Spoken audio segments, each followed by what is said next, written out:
Hello friends, welcome all of you मार्गदर्शन the learning world में। प्रस्तुत है घटना चक्र नागरिक शास्त्र श्रृंखला का 26वां भाग। इस वीडियो सीरीज में हम उत्तर प्रदेश माध्यमिक शिक्षा सेवा चयन बोर्ड, उत्तर प्रदेश लोक सेवा आयोग और अन्य परीक्षा संस्थानों द्वारा आयोजित PGT, GTC, GIC, LT grade, net, JRF set की दृष्टि से उपयोगी प्रश्नों को देखेंगे। इस वीडियो में हम लोक प्रशासन सिद्धांत एवं व्यवहार का दूसरा भाग देखेंगे। तो चलिए शुरू करते हैं आज का वीडियो। पहला प्रश्न है, संरचनात्मक कार्यात्मक उपागम का आधार क्या है, इसका पहचान करना है। तो संरचनात्मक प्रक्रियात्मक उपागम इनपुट और आउटपुट कार्यों की विश्लेषणात्मक पद्धति है। ऑप्शन ए सही है। आमंड और पावेल द्वारा प्रस्तुत संरचनात्मक कार्यात्मक उपागम इनपुट आउटपुट कार्यों की विश्लेषणात्मक पद्धति है। ईस्टन ने आगत निर्गत मॉडल का सुधार करके विशेष कार्य के लिए विशिष्ट संरचना की उपयोगिता को इस उपागम में स्वीकार किया है। अगला प्रश्न है, कौन सा कथन हीगल के नौकरशाही संबंधी विचारों का प्रतिनिधित्व नहीं करता है? वो आपके ऑप्शन हैं। यह एक सार्वभौमिक वर्ग है, तो नौकरशाही एक सार्वभौमिक वर्ग है, सही है। यह वर्ग जन सेवा से संबंधित है, ये भी सही है। और यह वर्ग ईमानदारी से अपने कार्य करता है, तो हीगल के नौकरशाही के संबंधी विचारों का प्रतिनिधित्व तीनों कथन करता है, जबकि हीगल आनुवंशिक नौकरशाही का समर्थन नहीं करते हैं। हीगल मध्यम वर्ग से नौकरशाही के लिए ऐसे लोगों के चयन का समर्थन करते हैं जो योग्य हैं। ईमानदारी और बुद्धिमत्ता किसी भी राजा के स्तंभ है। हीगल के अनुसार नौकरशाही के लिए ज्ञान और योग्यता की प्रामाणिकता आवश्यक है। अगला प्रश्न है, भारत जैसे विकासशील समाज में लोक प्रशासन की प्रत्यक्ष भूमिका कौन सी है? ऑप्शंस हैं, राजस्व जुटाना, विधि और व्यवस्था बनाए रखना, सामाजिक आर्थिक पुनर्निर्माण या सहभागितापूर्ण संबंध। भारत जैसे विकासशील समाज में लोक प्रशासन की प्रत्यक्ष भूमिका विकास संबंधी तथा उन्नति संबंधी कार्यों के लिए विधि एवं व्यवस्था से समन्वित पारंपरिक प्रशासन की है। नेक्स्ट प्रश्न है, लोक निगम प्रकार का प्रशासन क्या प्राप्त करने की चेष्टा करता है? ऑप्शन है, कारोबारी दक्षता, ऑप्शन बी नौकरशाही की लोकतांत्रिक वैधता, ऑप्शन सी प्रशासन में लोगों की सहभागिता, या ऑप्शन डी सार्वजनिक जवाबदेहिता का कारोबारी दक्षता के साथ मिश्रण। लोक निगम प्रकार का प्रशासन सार्वजनिक जवाबदेहिता का कारोबारी दक्षता के साथ मिश्रण करने की चेष्टा करता है। इस प्रकार ऑप्शन डी सही उत्तर है। लोक निगम प्रकार का प्रशासन सार्वजनिक जवाबदेहिता का कारोबारी दक्षता के साथ मिश्रण करने की चेष्टा करता है। आधुनिक युग में लोक निगमों का जन्म राज्य द्वारा आर्थिक और व्यापारिक क्षेत्र में बढ़ते हुए कार्यों को पूरा करने के लिए हुआ है। इनका उद्देश्य सरकार द्वारा आर्थिक कार्यों को व्यापारिक ढंग से करना है। यह सरकारी व्यवस्था में निजी उद्योगों की खूबियों को लाने का और जनहित के लिए उनका लाभ उठाने का सुंदर प्रयास है। इनकी खास बात यह है कि इसमें स्वतंत्रता पूर्वक कार्य किया जा सकता है और साथ ही इसमें लचीलापन, व्यापारिक क्षमता तथा नए परीक्षण का अधिक अवसर रहता है। भारत में Indian institute of public administration यानी IIPA की स्थापना किस रिपोर्ट की सिफारिश के आधार पर हुई है? ऑप्शन है Gorwala report, option B Santhanam report, option C Appleby report या ऑप्शन डी आयंगर रिपोर्ट। तो भारत में IIPA की स्थापना एप्पलबी रिपोर्ट के सिफारिश के आधार पर की गई थी। वर्ष 1953 में लोक प्रशासन के प्रबुद्ध अमेरिकी विद्वान डीन पॉल एप्पलबी ने भारतीय लोक सेवा के संदर्भ में अपनी अनुशंसाएं भारत सरकार को सौंपी। उनकी अनुशंसा के अनुसार 1954 में नई दिल्ली में Indian institute of public administration की स्थापना की गई। इसका उद्देश्य भारत में लोक प्रशासन के विधिवत अध्ययन एवं अनुसंधान को प्रोत्साहित करना तथा सरकारी कर्मचारियों को समुचित प्रशिक्षण प्रदान करना है। प्रश्न है, किसने भारतीय लोक प्रशासन संस्थान की स्थापना की अनुशंसा की है? तो सेम प्रश्न है, पॉल एच एप्पलबी रिपोर्ट द्वारा। डॉक्टर पॉल एप्पलबी भारतीय प्रशासन संबंधी अपनी रिपोर्ट में लोक प्रशासन के लिए एक संस्थान की स्थापना की सिफारिश की थी, जिसके आधार पर 1954 में IIPA यानी Indian institute of public administration की स्थापना हुई। सन 1955 में इसके साथ Indian school of public administration की भी स्थापना कर दी गई। यानी प्रश्न है, भारत में एप्पलबी समिति की स्थापना किस चीज के सुधार के लिए की गई थी? ऑप्शन है कैबिनेट प्रणाली के या केंद्र राज्य संबंध के या आंग्ल भारतीयों हेतु विशेष प्रावधान हेतु या भारतीय प्रशासन के सुधार के लिए। तो भारत में एप्पलबी समिति की स्थापना भारतीय प्रशासन में सुधार के लिए की गई थी। अगला प्रश्न है, किसकी देखरेख में जिले में पुलिस बल शांति और व्यवस्था का काम करता है? जिलाधिकारी की देखरेख में जिले में पुलिस बल शांति और व्यवस्था का काम करता है। जिले में कानून व्यवस्था बनाए रखना जिलाधिकारी का कर्तव्य होता है। अगला प्रश्न है, जिले में कानून व्यवस्था कायम करने के लिए जिला पुलिस पर सामान्य नियंत्रण किसका होता है? तो डिस्ट्रिक्ट कलेक्टर यानी जिलाधिकारी का जिले में कानून व्यवस्था कायम करने के लिए पुलिस पर सामान्य नियंत्रण होता है।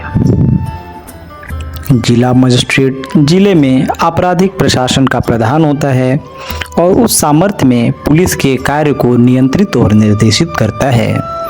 पुलिस अधीक्षक जिले के पुलिस बल का प्रधान होता है और वह उसकी दक्षता, अनुशासन एवं कर्तव्यों की समुचित पालन के लिए उत्तरदायी होता है। किसने भारत में कलेक्टर पद का सृजन किया? भारत में कलेक्टर पद का सृजन 1772 में वॉरेन हेस्टिंग ने किया था।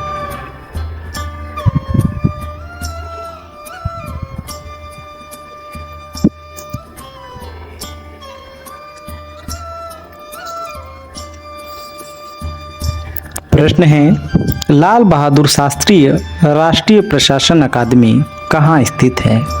दिल्ली में, बेंगलुरु में या मसूरी में? लाल बहादुर शास्त्री राष्ट्रीय प्रशासन अकादमी मसूरी यानी उत्तराखंड में स्थित है। इसकी स्थापना 1959 में भारतीय प्रशासनिक सेवा ट्रेनिंग स्कूल दिल्ली तथा भारतीय प्रशासनिक सेवा स्टाफ कॉलेज को मिलाकर नेशनल एकेडमी ऑफ एडमिनिस्ट्रेशन के रूप में हुई थी।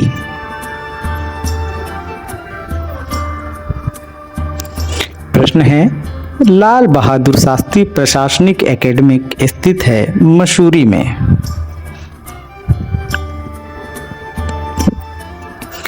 अगला प्रश्न है, भारत के लाल बहादुर शास्त्री राष्ट्रीय प्रशासनिक एकेडमी कहाँ पर स्थित है? तो लबासना उत्तराखंड के मसूरी में स्थित है।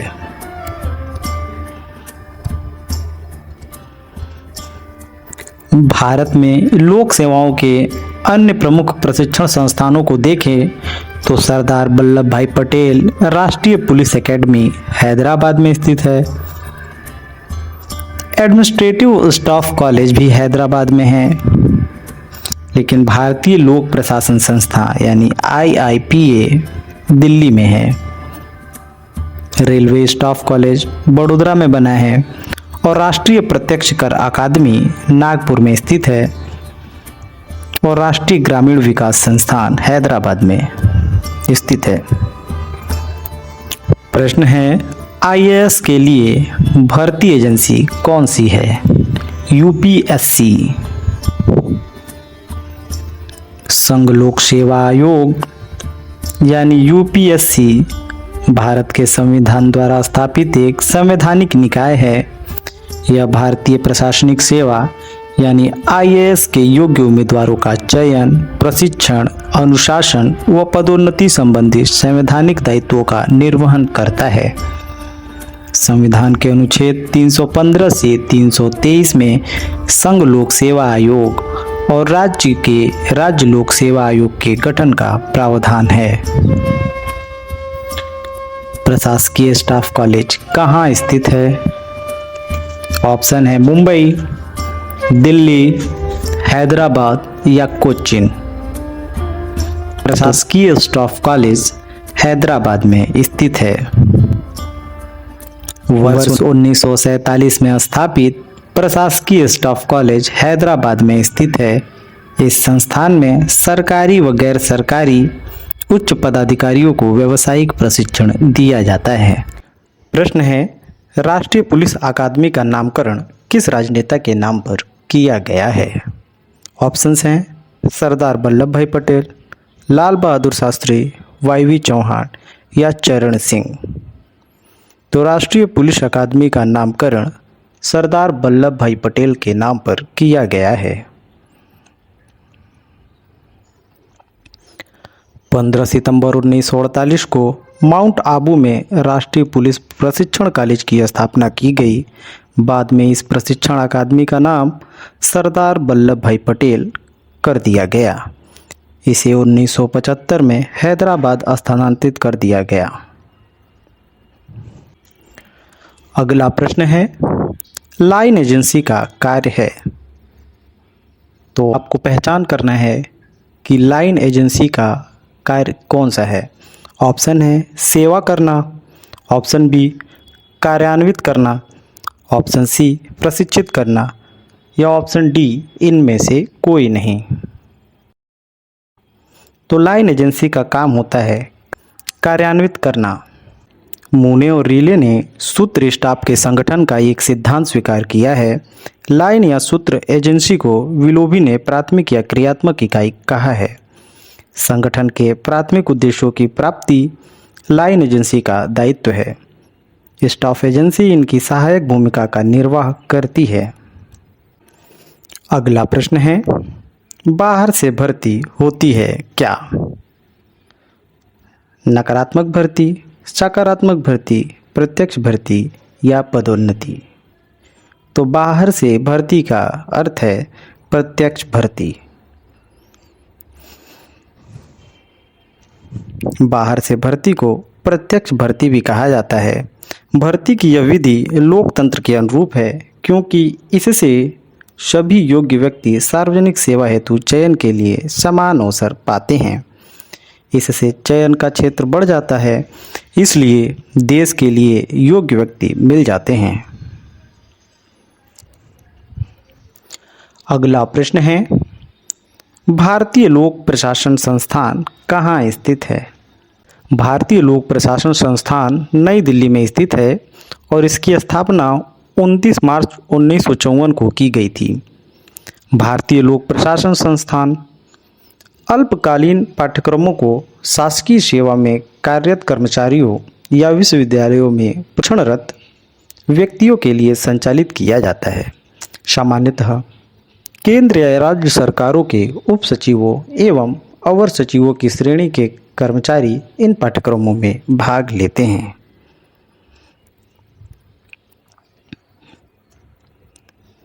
अगला प्रश्न है, एक सिविल सेवक का मुख्य कार्य क्या है, इसकी पहचान करना है।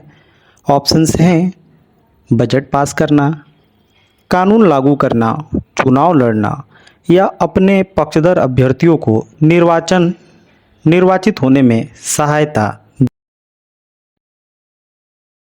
सिविल सेवक का मुख्य कार्य क्या है, इसकी पहचान करना है।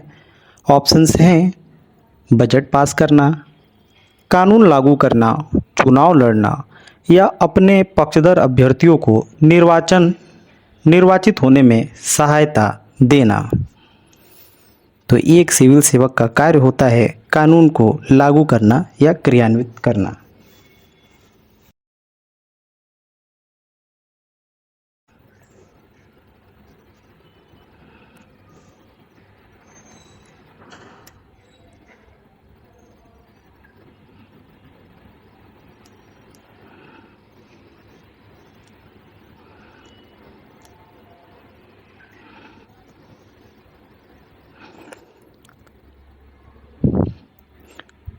कानून को लागू करना सिविल सेवक का प्रमुख कार्य है। राजनीतिक कार्यपालिका बजट पास करती है। सिविल सेवक आचरण नियमावली में कानून को लागू करना सिविल सेवक का प्रमुख कार्य है। राजनीतिक कार्यपालिका बजट पास करती है। सिविल सेवक आचरण नियमावली में कोई भी सिविल सेवक सेवा के दौरान न तो किसी राजनीतिक दल का सदस्य बन सकता है और न ही चुनाव लड़ सकता है। सक्रिय राजनीतिक गतिविधियों में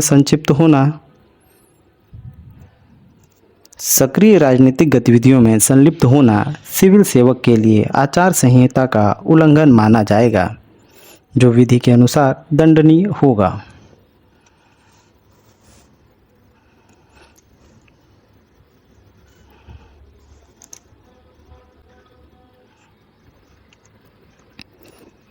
अगला प्रश्न है, डाक वतार प्रशिक्षण संस्थान कहाँ पर स्थित है? आपके ऑप्शंस हैं देहरादून, कानपुर, शिमला या सहारनपुर। तो डाक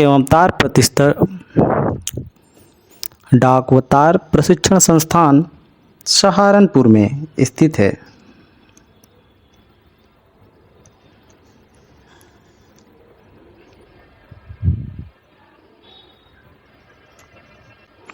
डाक व तार प्रशिक्षण संस्थान सहारनपुर में स्थित है।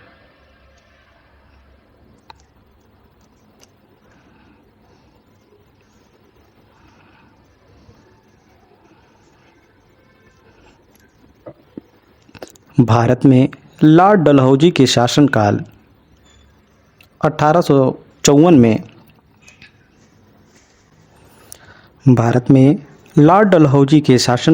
1854 में नया पोस्ट ऑफिस एक्ट पारित हुआ और भारत में पहली बार डाक टिकट का प्रचलन प्रारंभ हुआ। वर्तमान में भारत में डाक व तार प्रशिक्षण संस्थान सहारनपुर में स्थित है। अन्य महत्वपूर्ण तथ्यों की ओर ध्यान दें तो डलहौजी के समय में ही 1853 में कलकत्ता एवं आगरा के बीच पहली बार बिजली से संचालित तार सेवा शुरू की गई। डलहौजी को भारत में रेलवे का जनक माना जाता है और इसी के समय में 16 अप्रैल 1853 को बम्बई से ठाणे के बीच 34 किलोमीटर प्रथम रेल चली थी।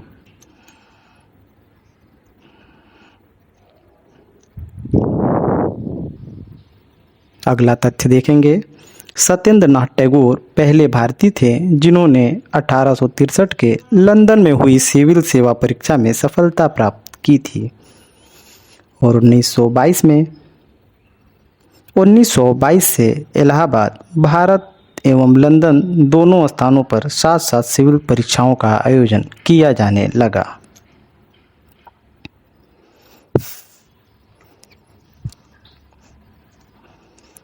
कौन सा भारत सरकार में सहायक अभिकरण का उदाहरण नहीं है?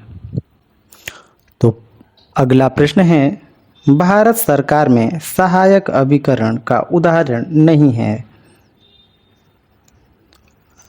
आपके ऑप्शंस हैं नीति आयोग, प्रधानमंत्री कार्यालय, नीति आयोग, प्रधानमंत्री कार्यालय, केंद्रीय सार्वजनिक निर्माण विभाग या मंत्रिमंडल सचिवालय।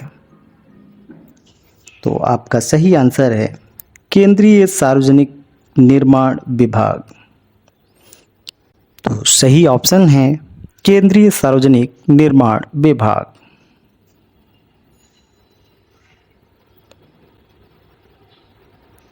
Central public work department.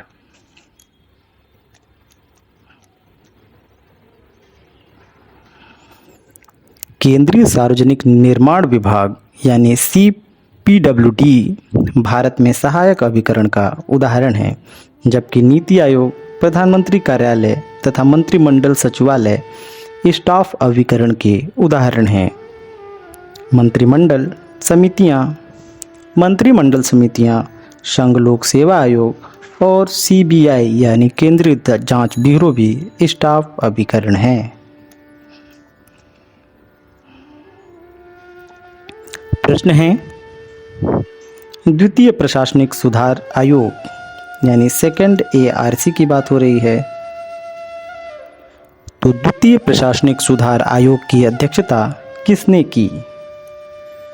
आपके ऑप्शंस हैं professor Rangarajan, option B Shri Dharmvir, option C न्यायमूर्ति सरकारिया या ऑप्शन D वीरप्पा मोइली। तो द्वितीय प्रशासनिक सुधार आयोग की अध्यक्षता वीरप्पा मोइली के द्वारा किया गया था।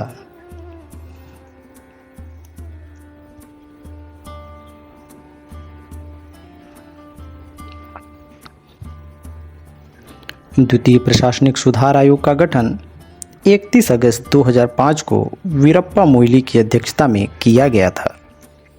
द्वितीय प्रशासनिक सुधार आयोग ने 15 रिपोर्ट दी थी और इन सभी 15 रिपोर्टों पर सरकार ने निर्णय लिए हैं और उनके सिफारिशों को स्वीकार कर लिया गया है।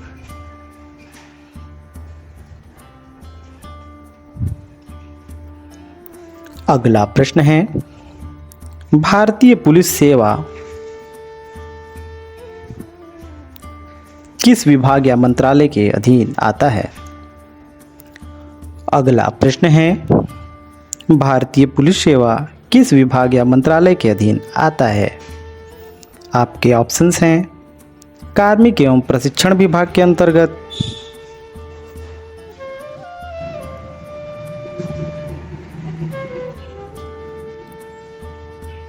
ऑप्शन B कानून मंत्रालय के अंतर्गत, या ऑप्शन C गृह मंत्रालय के, या ऑप्शन D मानव संसाधन विकास मंत्रालय के। तो भारतीय पुलिस सेवा गृह मंत्रालय के अंतर्गत कार्य करता है। ऑप्शन C सही आंसर है।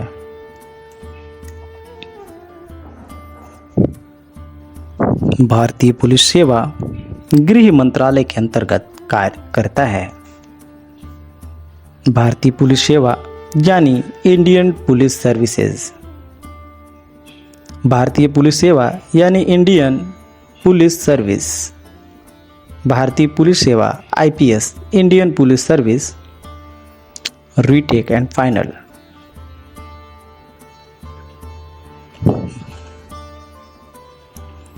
भारतीय पुलिस सेवा यानी IPS किस विभाग या मंत्रालय के अधीन कार्य करता है? तो भारतीय पुलिस सेवा गृह मंत्रालय के अंतर्गत कार्य करता है।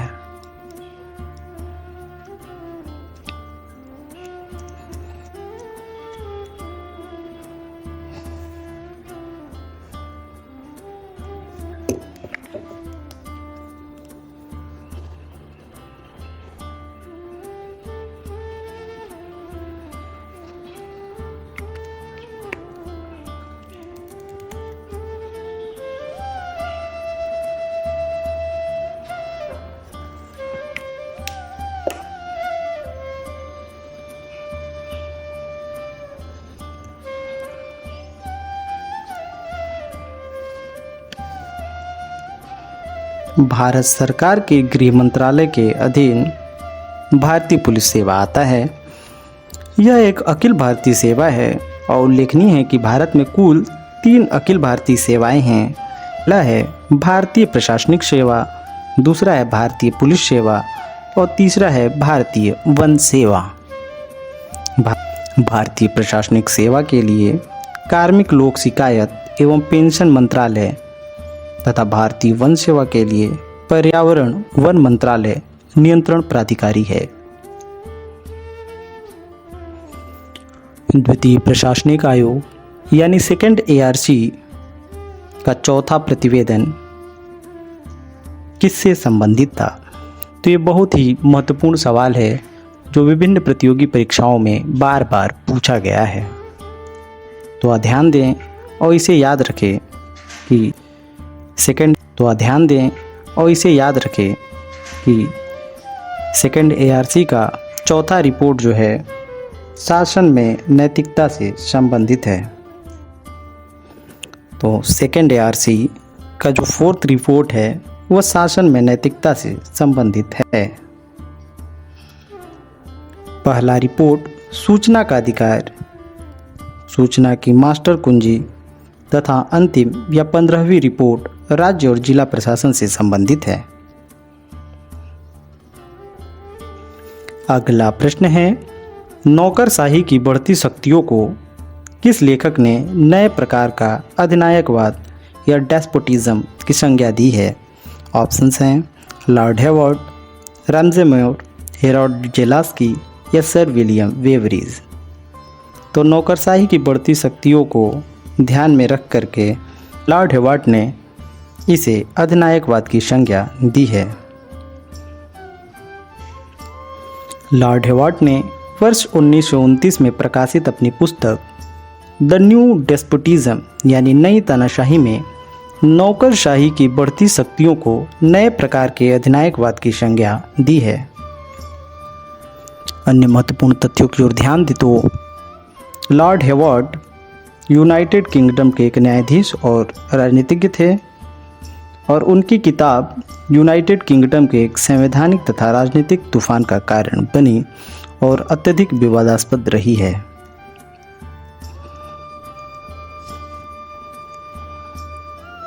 प्रश्न है, कौन सा जोड़ा गलत है? आपके विकल्प हैं लाल बहादुर शास्त्री प्रशिक्षण संस्थान मसूरी में स्थित है, ये सही है। Administrative law staff college Hyderabad में है, ये भी सही है। रेलवे स्टाफ कॉलेज अहमदाबाद में नहीं है, बड़ोदरा में है। तो option C railway staff college Ahmedabad में नहीं बल्कि बड़ोदरा में है। रेलवे स्टाफ कॉलेज कहाँ है? बड़ोदरा में, न कि अहमदाबाद में। सचिवालय प्रशिक्षण एवं प्रबंधन संस्थान नई दिल्ली में स्थित है, ये भी विकल्प सही है। अगला प्रश्न है, एक्स और वाई सिद्धांत का संबंध किससे है? तो एक्स वाई सिद्धांत का संबंध किससे है इसका पहचान करना है। तो एक्स वाई सिद्धांत का संबंध डगलस मैकग्रेगर के सामाजिक मनोविज्ञान उपागम से है।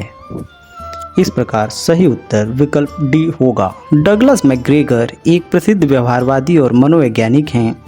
उन्होंने मानव के स्वभाव को 2 वर्गों नकारात्मक और सकारात्मक में बांटा है। एक्स सिद्धांत के अनुसार मनुष्य आलसी, काहिल एवं परंपरावादी होते हैं, जबकि वाई सिद्धांत के अनुसार मनुष्य में स्वप्रेरणा, सत्यनिष्ठा एवं सहयोग, आत्मविश्वास व अपने कर्तव्यों के प्रति जागरूकता आदि गुण पाए जाते हैं। इस सिद्धांत का प्रतिपादन the human side of enterprise 1960 में किया। किसका कथन है कि निर्णयन विभिन्न क्रियाकलापों के चुनाव की एक सरलतम विधि है? तो निर्णयन विभिन्न विकल्पों के चुनाव की एक सरलतम विधि है, ये कथन रे ए किलियंस का है।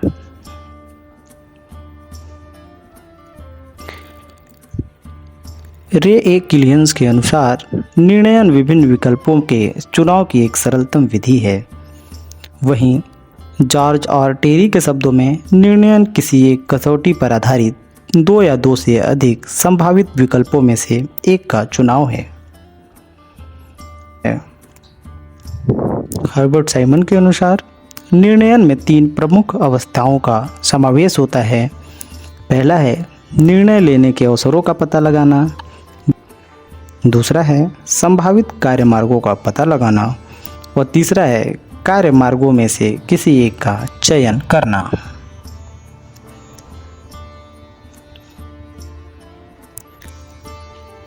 प्रश्न है, किसने इस बात पर जोर दिया कि नौकरशाही एक स्वतंत्र अस्तित्व है और समाज चाहे पूंजीवादी हो या समाजवादी वह सदैव बनी रहेगी? आपके ऑप्शंस हैं Max Weber, Karl Marx, Simon या लियो ट्रोट्स्की। यह चिंतन मैक्स वेबर का है। मैक्स वेबर के सूत्रीकरण में नौकरशाही को लोक सेवा के साथ नहीं मिलाया जाता। इसका अर्थ सामूहिक गतिविधियों के तर्क संगतिकरण की समाजशास्त्रीय अवधारणा है। मैक्स वेबर ने नौकरशाही के अपने सूत्रीकरण को आदर्श प्रकार कहा है। नौकरशाही का सर्वप्रथम सुव्यवस्थित अध्ययन इन्होंने किया और नौकरशाही को परिभाषित भी किया है। अन्य महत्वपूर्ण तथ्यों की ओर ध्यान दें तो नौकरशाही पर क्लासिकीय लेखन Karl Marx, Max Weber, Robert Michels और गिटानो मोस्का ने किया है। अगला है मैक्स वेबर ने एक जर्मन समाजशास्त्री मैक्स वेबर एक जर्मन समाजशास्त्री, दार्शनिक और राजनीतिक अर्थशास्त्री थे। मैक्स वेबर का जन्म जर्मनी में हुआ था और उनकी मृत्यु म्यूनिख, जर्मनी में ही हुआ था। प्रश्न है, किसने नौकरशाही सिद्धांत को व्यवस्थित रूप में प्रतिपादित किया? वेबर के नौकरशाही सिद्धांत वैधानिकता और प्रभुत्व सिद्धांतों ने ही भावी सिद्धांतों का आधार तैयार किया। वेबर ने नौकरशाही को प्रशासन की तर्कपूर्ण यानी रेशनल व्यवस्था माना है। उनके अनुसार संस्थागत मानव व्यवहार में तर्कपूर्णता लाने का सर्वोत्तम साधन नौकरशाही है।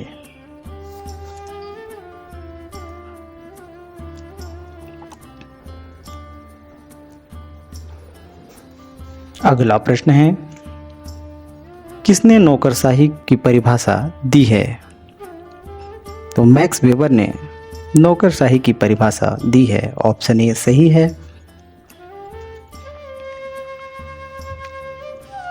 प्रश्न है, एशियन समिति प्रतिवेदन किससे संबंधित है?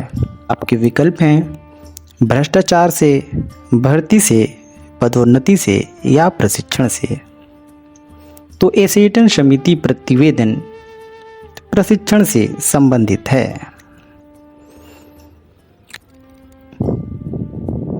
एशियन समिति की रिपोर्ट 1944 में ब्रिटेन में सिविल सेवकों के प्रशिक्षण से संबंधित है।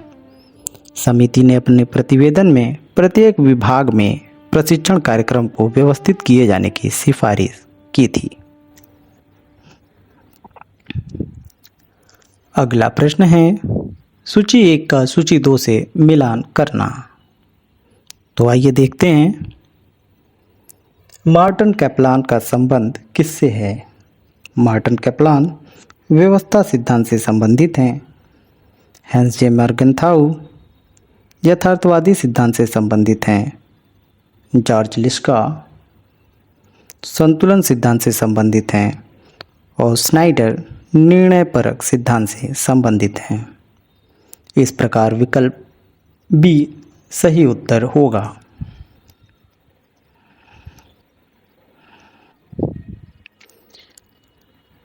प्रश्न है, अभिप्रेरणा का एक अत्यधिक लोकप्रिय सिद्धांत है। तो प्रश्न में लोकप्रियता के अत्यधिक प्रसिद्ध सिद्धांत का पहचान करना है। आपके विकल्प हैं पहला कीथ डेविस का सिद्धांत, दूसरा मैस्लो का आवश्यकता सोपान सिद्धांत, तीसरा फ्रेडरिक टेलर का वैज्ञानिक प्रबंध सिद्धांत, या चौथा मैकफायरैंड का सिद्धांत। अभिप्रेरणा का अत्यधिक लोकप्रिय सिद्धांत मैस्लो की आवश्यकता सोपान सिद्धांत है। 1938 में अब्राहम मैस्लो ने अभिप्रेरणा शब्द का आधुनिक अर्थ प्रस्तुत किया था। मैस्लो का आवश्यकता सोपान सिद्धांत अभिप्रेरणा का एक लोकप्रिय सिद्धांत है। वर्ष 1943 में मैस्लो ने एक लेख the theory of human motivation के द्वारा यह सिद्ध किया कि मनुष्य की आवश्यकताएं अनंत हैं और उन्हें एक साथ संतुष्ट नहीं किया जा सकता।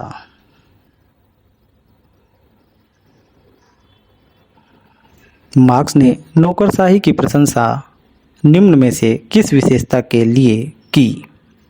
आपके ऑप्शंस हैं तार्किकता के लिए, गोपनीयता के लिए, या लोक कल्याणकारी राज्य की स्थापना में सहायक की भूमिका के लिए, या राष्ट्रों में केंद्रीकरण की प्रवृत्ति की बढ़ोतरी में भूमिका के लिए।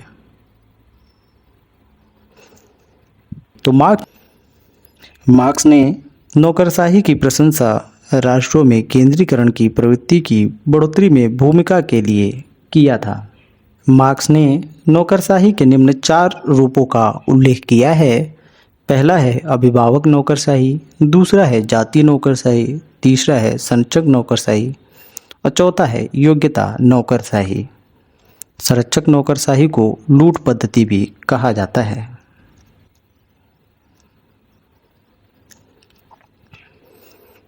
अगला प्रश्न देखेंगे, भारत के योजना आयोग और रेलवे को प्रमुख तौर पर क्रमशः क्या माना जाता है?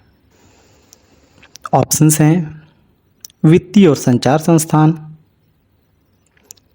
वित्तीय और संचार संस्था, ऑप्शन बी पूर्ण और अपूर्ण स्टाफ, ऑप्शन सी स्टाफ और सूत्र संस्थान, स्टाफ और सूत्र संस्था, स्टाफ और सूत्र संस्था, और ऑप्शन डी पूर्व अपूर्ण सूत्र संस्था। तो भारत में योजना आयोग एक स्टाफ आयोग है,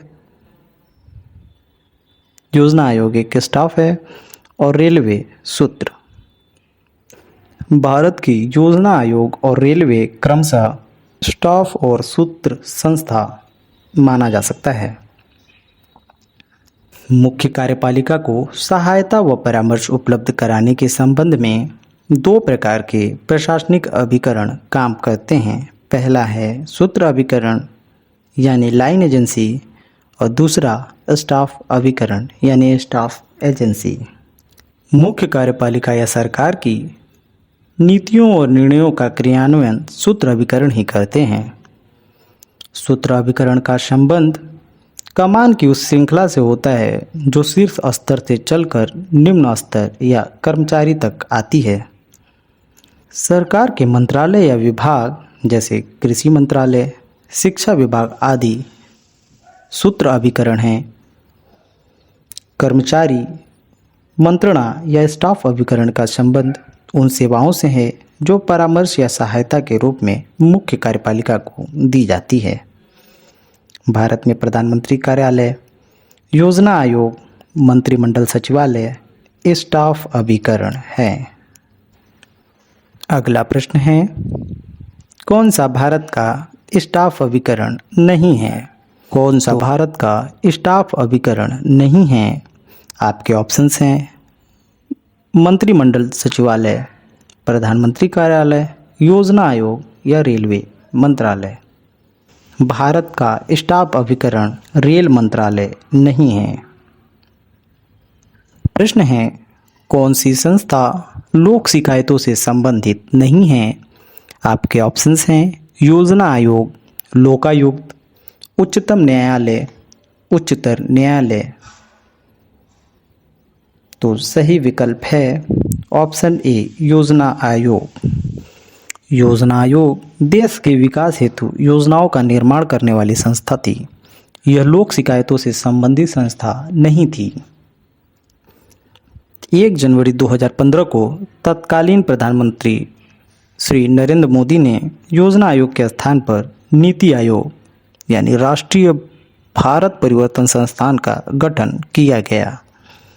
नीति आयोग का मुख्य कार्य नीति निर्माण हेतु शोध करना, वैकल्पिक नीतियों का निर्माण करना एवं उच्च स्तरीय परामर्श देना है।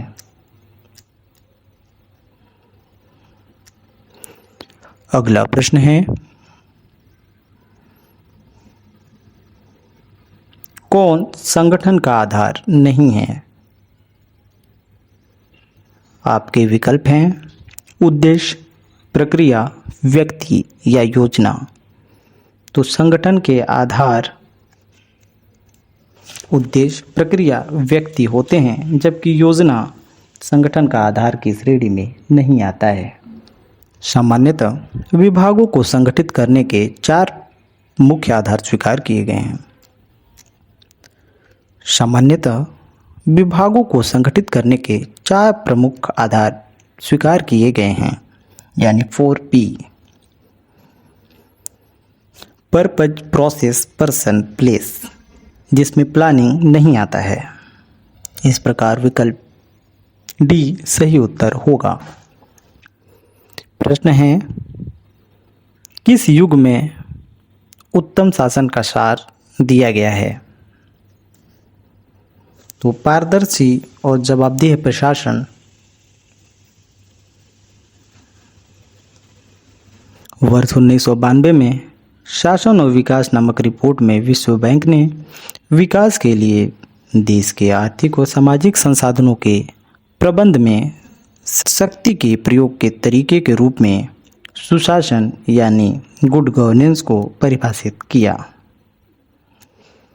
सुशासन की प्रमुख शर्तों में सरलता, नैतिकता, जवाबदेह, उत्तरदायी, पारदर्शी, प्रभावी और न्याय संगत समावेशी प्रशासन आता है। किंतु पारदर्शिता और जवाबदेहता सुशासन का मूलभूत लक्षण या सार तत्व है। प्रशासन का सार तत्व पारदर्शिता और जवाबदेहिता है। इस प्रकार विकल्प डी सही उत्तर होगा।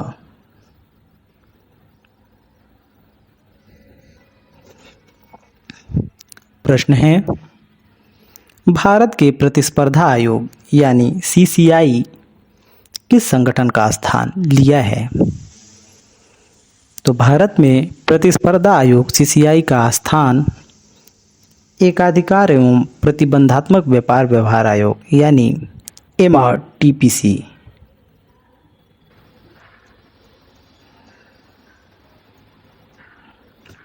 भारत के प्रतिस्पर्धा आयोग यानी CCI competition commission of India ने एकाधिकार एवं प्रबंधनात्मक व्यापार व्यवहार आयोग MRTPC का स्थान लिया है। प्रतिस्पर्धा अधिनियम सन 2002 के द्वारा एकाधिकार एवं प्रतिबंधात्मक व्यवहार प्रतिस्पर्धा अधिनियम सन 2002 के द्वारा एकाधिकार एवं प्रतिबंधात्मक व्यापार व्यवहार अधिनियम 1969 को निरस्त करके 14 अक्टूबर 2003 को प्रतिस्पर्धा आयोग का गठन किया गया। वर्ष 2009 से यह पूर्णतः कार्य करने लगा है। भारतीय प्रतिस्पर्धा आयोग उपभोक्ताओं के लिए निष्पक्ष प्रतियोगिता को बढ़ावा देता है। आयोग का मुख्य उद्देश्य प्रतिस्पर्धा पर विपरीत प्रभाव डालने वाले व्यवहारों को रोकना, बाजार में प्रतिस्पर्धा का संवर्धन और उसे बनाए रखना, उपभोक्ता के हितों की सुरक्षा करना और व्यापार की स्वतंत्रता सुनिश्चित करना है। प्रश्न है, नौकरशाही शब्द का सर्वप्रथम प्रयोग किसने किया? तो विंसेंट डी गोर्नो ने नौकरशाही शब्द का सर्वप्रथम प्रयोग किया है।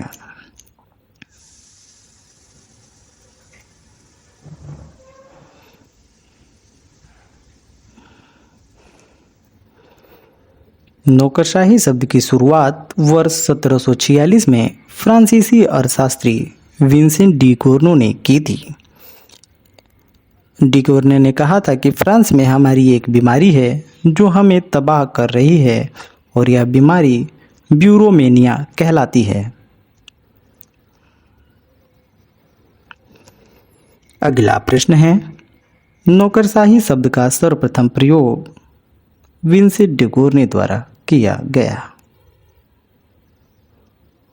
नौकरशाही शब्द की सर्वप्रथम रचना विंसेंट डिगोर्ने ने 1746 में किया। प्रश्न है, ब्यूरोक्रेसी शब्द का प्रयोग सर्वप्रथम विंसेंट डिगोर्ने ने फ्रांस में 1746 में किया। प्रश्न है, हर्बर्ट मॉरिसन के अनुसार नौकरशाही क्या है? आपके विकल्प हैं, तानाशाही की कीमत है, संसदीय जनतंत्र का मूल है, राजतंत्र की कीमत है या संघवाद की कीमत है। तो हर्बर्ट मॉरिसन के अनुसार नौकरशाही संसदीय जनतंत्र का मूल है।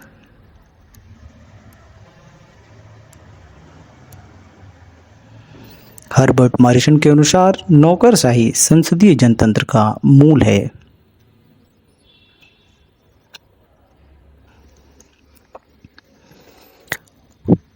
प्रश्न है, किसने नौकरशाही को विवेकपूर्ण विधि सत्ता के रूप में चित्रित किया? तो नौकरशाही को विवेकपूर्ण विधिक सत्ता के रूप में मैक्स वेबर ने चित्रित किया है।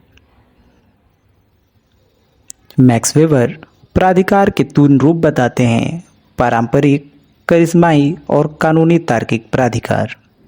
इसमें से तीसरा प्राधिकार यानी विवेकपूर्ण विधिक सत्ता से संबंधित है। कानूनी तार्किक प्राधिकार तंत्र में प्रशासनिक व्यवस्था का आधार नौकरशाही होता है।